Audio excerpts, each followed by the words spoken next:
Assalamualaikum warahmatullahi wabarakatuh. Nama saya Nektaria Kalisyana Maulina dengan NIM 1904-149 dari Prodi Pendidikan Guru Sekolah Dasar. Di sini saya akan menjelaskan dasar-dasar statistika. Untuk memenuhi tugas kuliah statistika dasar dengan dosen pengampu Arik Kiswanto Kinedi SPD MPD. Baiklah, yang pertama dasar-dasar statistika. Statistika adalah konsep dan metode pengumpulan, penyajian, analisis, dan interpretasi data. Berdasarkan jenisnya, statistika dibagi menjadi dua, yaitu deskriptif atau deduktif dan inferensif atau induktif. Deskriptif ini berupa grafik, diagram, tabel, dan perhitungan untuk menentukan nilai. Sedangkan inferensif atau induktif itu dia berupa perhitungan untuk memenuhi nilai ataupun persamaan atau perbedaan dari hasil penelitian.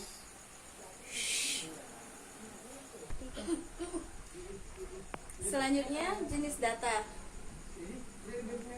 Jenis data terbagi menjadi 5, yaitu berdasarkan jenisnya, berdasarkan sifat data, menurut waktu pengumpulannya, berdasarkan sumber data dan cara memperolehnya.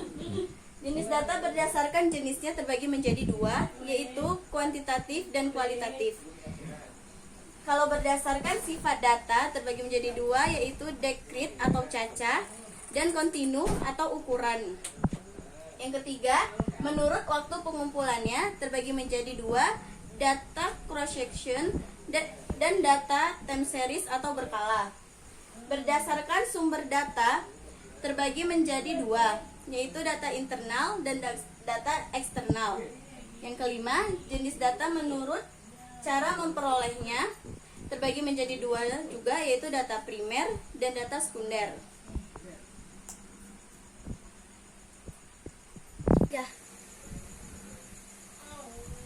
Selanjutnya yaitu populasi dan sampel.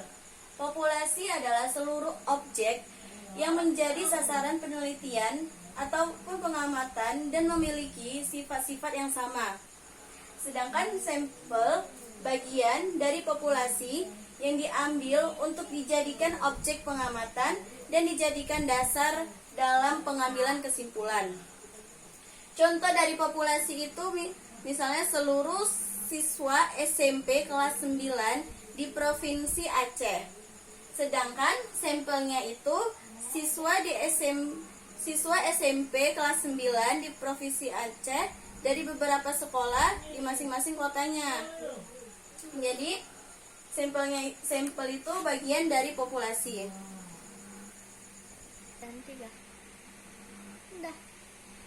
Baiklah, selanjutnya itu ada parameter statistika. Parameter statistika merupakan karakteristik dari hasil pengukuran suatu objek. Ukuran parameter statistika dihitung dari kata sampel atau populasi. Parameter statistika sering digunakan dalam analisis statistik adalah sebagai berikut, yaitu pertama ada mean atau nilai rata-rata. Rumus mean yaitu X bar, X1 ditambah X2 ditambah titik-titik ditambah Xn per N. Ini untuk mean pada data tunggal. Sedangkan pada data kelompok, X bar sama dengan sigma Fi dikali Xi per sigma Fi. Selanjutnya itu ada modus. Modus itu nilai yang sering muncul. Untuk rumus modus atau MO sama dengan L ditambah I B1 per B1 ditambah B2, di mana L adalah tepi bawah kelas yang memiliki frekuensi tertinggi ataupun kelas modus. Sedangkan I itu adalah interval kelas. B1 frekuensi kelas modus dikurangi frekuensi kelas interval terdekat sebelumnya. Sedangkan B2 frekuensi kelas modus yang dikurangi frekuensi interval terdekat sesudahnya. Selanjutnya ada median. Median atau nilai tengah. Median ME Rumusnya untuk data tunggal yaitu X ditambah 1/2. Dan untuk data kelompoknya 1/2 X n/2 ditambah X n/2 ditambah 1. Itu untuk data kelompok dari median.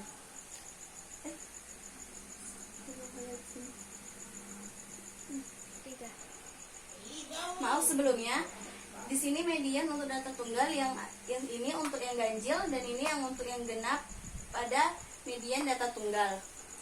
Untuk data kelompok, median atau QJ LJ ditambah I J per 4 N dikurang FK dibagi F,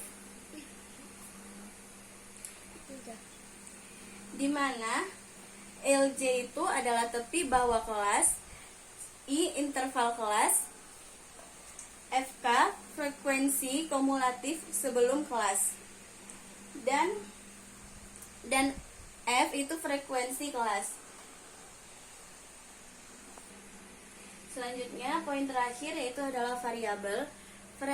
Pengertian variabel menurut Sugiono adalah suatu atribut, sifat, atau nilai dari orang ataupun objek kegiatan yang mempunyai variasi tertentu yang ditetapkan oleh peneliti untuk dipelajari dan kemudian ditarik kesimpulannya.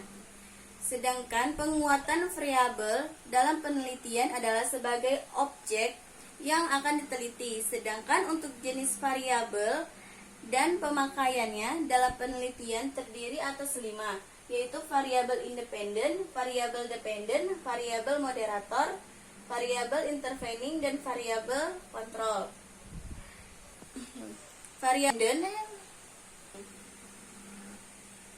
Variabel independen disebut juga dengan variabel bebas.